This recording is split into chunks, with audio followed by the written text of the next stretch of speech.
Guys, আমাদের বাড়ি একটা বিদ্যাসাগরের ঠাকুমা আছে, চলুন আপনাদের দেখাই। এই যে বিদ্যাসাগরের ঠাকুমা, কি লিখছেন আপনি? এগুলো কি? হ্যাঁ, কি এগুলো? এগুলো কুকুরের বাচ্চা না, ওই যে কুকুরের বাচ্চা। ওখানে কুকুরের বাচ্চা কি করছে? ওই বাচ্চাকে ডাকছে আবার। তোমায় ডাকছে? ওই বাড়ি ওই বাড়ি ডাকছে? কি করতে ডাকছে?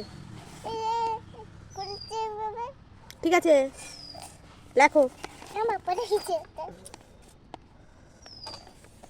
তবে চলো না, কেন? তবে চলো না।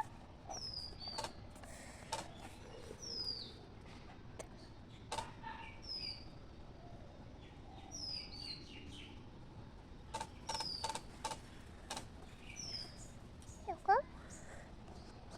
দেখো, এই যে আমার কুকুরের বাচ্চা রাখছে কেন? ওর মা মারামারি করছে, মারছে ওদের। না, দুষ্টুমি করেছে তোমার মতো? হাতে দুটো করে নে। তাহলে কি করেছে? আরে ওলা মারলো, মারলে দুটো করে মারলো, তাই? দুটো